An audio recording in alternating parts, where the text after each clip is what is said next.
contemplating buying like a car or one of those bigger type of objects, and you're in the period in which you're waiting to actually purchase it, like saving up the money or whatever, and you notice of that thing around you. So we're going to go with a red car. Okay. So you want to buy this red Toyota car. All right. And so while you're saving up the money, you notice that you see more red Toyotas on the road. I think that you would agree that the universe isn't putting all these red cars to tease you, these red Toyotas to tease you, that your mind is just more aware of them because it's what you're trying to buy. So every time it passes you, your mind becomes more alert to that, right? This is the same thing where people are trying to talk about positive manifestation and negative thoughts. It's the same type of thing. If you are a negative person, your brain is going to highlight all of the things that are happening in reality around you that are negative. If you are in a positive mindset, your brain is going to highlight all of the things that are positive. So we're going to run through a scenario of somebody's day, right? So they wake up in the morning, they're running a little late, they're driving to work, they're catching red lights, they pull into work, and by the grace of God, they're still just a few minutes late. It's not a big deal. They're not going to get deducted or anything. They're within a 5-minute time period, right? Now, a person that's negative, even if they made it in on time, their whole day is going to be focused on how they woke up in the morning and they were running late, so they had a shitty morning, and then that continued. They had red lights all day. Now, even though they made it to work and they didn't get the deduction, they're going to be thinking about how it was so close that they could have gotten the deduction, and just one more bad thing happened, they would have gotten the deduction. Now, say they're a server. Now they're going to their tables. Now, that smile is a little bit more forced and fake because they're not having a good day. Now, they're not going to get as much tips because the service industry is one where if you're faker, people notice. People are going to assume that they're the problem or that you're just a shitty waitress. They're not going to assume that you had a bad day. The average person doesn't think about it that way.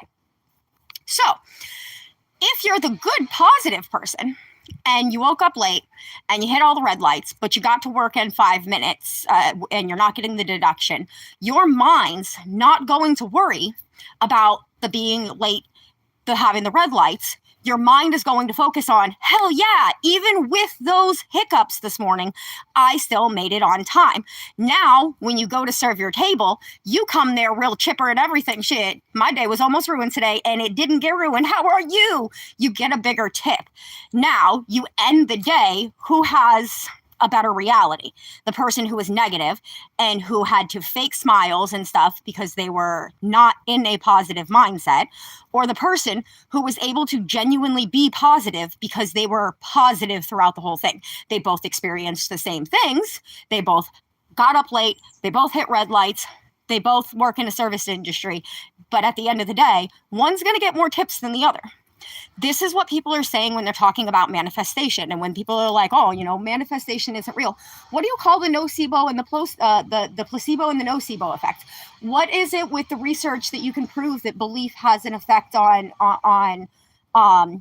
patient recovery? So there is scientific fact for these things. It's just not the magic woo-woo way that we think of things. There is a smaller dominoes effect on how things actually work. And if you take the time to think about it, it makes sense. Like, if you're trying to buy a red car, you're going to see more red cars on the road. Not because red is the most popular color for a car, but because your brain is more tuned into it. You can control what's happening with you by what you think, because your brain then tunes more in to those things rather than the negative or whatever. So if you think that you're always lacking, you think the world's always against you, somebody's bad day that's personal to them and they have a shitty face, you're going to think that they're judging you with their shitty face because you look for the negative. That's what you're going to assume is happening, rather than they're just a human being having a bad day and you happen to be in their space. It's all about how we choose to think. in a very simple, very logical way, right? Again, if you're trying to buy a red car and you see more red cars on the road, it's just because your mind is more attuned to it. So your mind can be attuned to whatever you're trying to manifest. So you're going to pick those paths better. Hi, people. You're going to pick those paths more easily, right? So if I want a red car, I'm going to save up money. As I see the red cars driving around me, it's going to encourage me to want to save and get more, to buy the red car more. I'm going to go to dealerships that have red cars, right? I'm not going to go to a dealership that's covered in fucking other colored cars. I'm going to find the car that I want. I'm going to go to a Toyota dealership. It's the car that I'm looking for. Thank you. I like my wild hair. It's green at the moment. I have things in it at the moment. It's my day off, so I dressed up a little bit.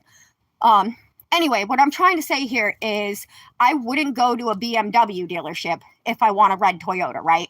That's just logical, right? So knowing what I want helps me to manifest it because I'm going to make the choices that align with that. I'm going to go to a Toyota dealership to find the red Toyota that I want. So I'm, yes, manifesting what I want because I'm then seeing those possibilities in my options where I'm not going to see them if I don't think something's possible at all. Because your mind is always going to, I'm drinking, monkey. Well, I mean, probably don't drink something that makes your tummy hurt, but that's just how I would handle things. Again, back to what I was trying to say. A lot of the things that people are saying that sound very crazy to you only sound crazy if you don't have a window of perception into what they're talking about. If you actually want to understand, there are people that can bridge those kind of connections. There are people that look at manifestation and things like that from a scientific manner and can show you how there's logic to how each of these dominoes connect and it not be some, you think it's going to happen and then magically it happens because I don't personally believe in manifestation in that type of way. I don't think if I sit here and go, I want $1 million, I'm going to have $1 million. But I think that if I wanted $1 million and then I started to make the steps to do it, I could then pursue that by taking a career that's going to maybe pay me more or do something like entrepreneur where I can build my own job and things like that so that I can have a higher chance at a profit rather than building up for another community. Sorry, dealing with trying to walk around with other people. But anyway, so what I'm trying to say is that what you hear from other people may sound crazy if you're not willing to look into the legitimacy of what they're saying. But if somebody wants to manifest $1 million and they're willing to put in the work to start a quilting business or crocheting or beading or whatever, they can build themselves to that goal. But they have to be aligned and determined to do that, which is manifestation. You have to focus on it to be able to be determined to do the steps to do it.